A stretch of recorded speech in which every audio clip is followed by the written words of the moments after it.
ध्यान नहीं रखती है। कर्मचारियों के हित प्रभावित हो रहे हैं और शिक्षा मित्रों के साथ हमने करके दिखाया। हम कोई लफाजी या बयानबाजी नहीं कर रहे हैं, ना ही हम प्रोपगंडा कर रहे हैं। ये शिक्षा मित्र भी जानते हैं कि हम लोगों ने उन्हें 1,35,000 जो अभी हमारे एक मित्र ने बताया कि अस्थायी नियुक्ति दी है और बाकी अस्थायी नियुक्ति की प्रक्रिया जारी थी। तो इसलिए हमारा भी शिक्षा मित्रों के लिए सरकार से अनुरोध है कि वो उनको अस्थायी नियुक्ति दे और उनकी मांगों को मांगे। समाजवादी पार्टी इसमें वो करेगी, मतलब खुशी का इजहार करेगी। उसे किसी भी तरह का कोई वो वोट की राजनीति नहीं करेगी। उनका भला होना चाहिए। चलिए, बिल्कुल बिल्कुल आपने अपनी बात बड़ी कम शब्दों में और पूरी तरीके से कह दिया कि शिक्षा मित्रों के हम साथ खड़े हैं और हम निश्चित रूप से शिक्षा मित्रों की भलाई का काम करेंगे। उमेश पांडे जी कुछ कह रहे थे। उमेश पांडे जी। जी जी, हम ये कहना चाहते हैं कि जो हम लोगों का कार्य शासन स्तर पर चल रहा है, सरकार हमारे बारे में सोच रही है, इसको राजनीतिकरण न दिया जाए। हर व्यक्ति, शिक्षा मित्रों का शोषण हर व्यक्ति ने अपने अपने समय पे किया है। किसी ने किसी शोषण से शिक्षा मित्र अछूता नहीं रहा है। तो मैं निवेदन करना चाहता हूं कि हम लोगों के साथ मैं राजनीति ये न हो कहना और चाहूंगा, क्या सरकार हमारे अस्थायी हित में नियुक्ति दे सोच रही दिया है, जाना, सरकार हमारे हित में परमानेंट नियुक्ति करेगी। दे दिया जाना भी शोषण है और क्या? अरे ये इतनी गलत बयानबाजी नहीं होनी चाहिए। ये तो तथ्य है ना कि हमने अस्थायी नियुक्ति दिया था और बाकी अस्थायी नियुक्ति की प्रक्रिया जारी थी। ये तो तथ्य है। आपने अस्थायी नियुक्ति दिया भी था, लेकिन उसमें कमियां भी आपने ही रखी थी, जो आज शिक्षा मित्र झेल रहा है। ये भी तो है, एक प्रश्न ये भी उठता है। तो आप इस तरह से राजनीतिकरण न करें और हमारा सरकार कल्याण करेगी। ये बहस का मुद्दा नहीं है। आप लोगों की मुख्यमंत्री से मुलाकात हो रही है। मेरा जी हाँ, माननीय मुख्यमंत्री जी हमारे लिए संवेदनशील है।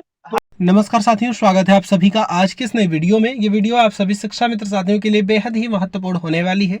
वर्तमान की कुछ खबरें, हाल ही के अंदर का चल रहा कुछ ऐसा प्रकरण जिनको देखने के बाद समायोजन के दृष्टिगत सब कुछ क्लियर होने वाला है। इन सारी बातों को आपके मध्य में साझा करेंगे। सभी साथियों से एक विशेष अनुरोध है, वीडियो को आप पूरा देखें। चैनल को अभी तक आपने सब्सक्राइब नहीं किया है तो इसे सब्सक्राइब भी कर लें। अब चलते हैं अपडेट पर। हमारी शुभकामनाएं, हमारी और हमारे पार्टी की शुभकामनाएं आपके साथ है। लेकिन अफसोस होगा कि जो किया गया है उसे नकारने की कोशिश करेंगे। ये एक अफसोस का विषय है। उमेश जी बात सुन लीजिए, अभी मौका देंगे आपको। जी आजम साहब। जी मुझसे कह रहे हैं आप? हाँ, मैंने कहा एक एक करके बात कह लीजिए ताकि एक दूसरे की बात समझ सके। ऐसा कुछ नहीं है। जिस सरकार ने आपको नियमित किया वो क्या कमियां रह गई, कैसे हुआ, क्या नहीं हुआ, सरकार का काम होता है। अभी कल योगी आदित्यनाथ जी आपको फिर 50,000 के मानदेय पर कर दें, कल आगे क्या होगा, कौन कोर्ट जाएगा, कौन क्या, सरकार जो करेगी वो तो आपसे कहेगी, कोई भी हो। कल योगी आदित्यनाथ जी आपको नियमित करेंगे तो वो भी कल कहेंगे, सब कहेंगे, इसे कोई नहीं रोक सकता है। तो इसमें राजनीतिकरण कहीं नहीं हो रहा है। जी आजम साहब कुछ कह रहे थे, फिर उमेश जी की बात सुन लें। उमेश जी की पीड़ा जरूर है। मैं ये कह रहा हूँ, अगर हमारे अस्थायी नियुक्तिकरण में इनके हिसाब से कोई कमी रह गई थी तो सरकार को चाहिए था कि उन कमियों को दूर करके इनकी अस्थायी नियुक्ति को जारी रखना चाहिए था, ना कि इन्हें हटा के 10,000 रुपए पे ला देना चाहिए था। तो ये तो गलत हुआ ना इनके साथ। उसके बावजूद अगर शिक्षा मित्रों को लगता है कि भाजपा की सरकार ने इनके साथ न्याय किया है तो ये बहुत ही खेदपूर्ण विषय है। इनको ऐसा लगना नहीं चाहिए।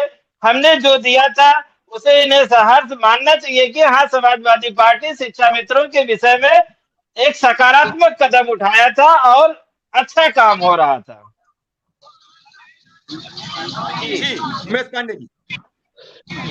जो कमियां रह गई थी वो भारतीय जनता पार्टी ने हमको नहीं हटाया, हमको सुप्रीम कोर्ट ने हटाया। सुप्रीम कोर्ट में हमारा गया, हम लोग गए सुप्रीम कोर्ट में। वहां से जो हमारे समायोजन में कमियां थी उस कारण सुप्रीम कोर्ट ने हमको हटाया। फिर सरकार ने हमको रखा है विभाग में। अब वो हमारे विषय में भले लेट लतीफ हुआ, क्या हुआ वो एक अलग का विषय है। इस समय शिक्षा मित्र समाज का जो एक आशा भरी निगाह से देख रहा है, वो अपने जीवन को कैसे आगे बढ़ाएगा।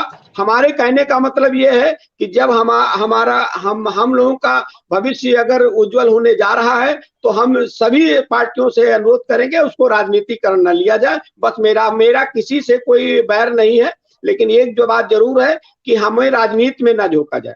धन्यवाद। नहीं, राजनीतिकरण इसमें कहीं नहीं हो रहा है, ना राजनीति का कोई मसला है। मेरा मानना सिर्फ इतना है कि शिक्षा मित्रों का भला कैसे हो, शिक्षा मित्रों की कैसे बढ़िया मुलाकात हो, शिक्षा मित्रों को मुख्यमंत्री जी कोई बढ़िया सौगात देते हैं, चाहे नियमितीकरण की देते हैं, चाहे एक अच्छे वेतनमान की देते हैं, चाहे न्यूनतम वेतनमान पर उन्हें नियमित कर दें, ये तो मुख्यमंत्री जी तय करेंगे। लेकिन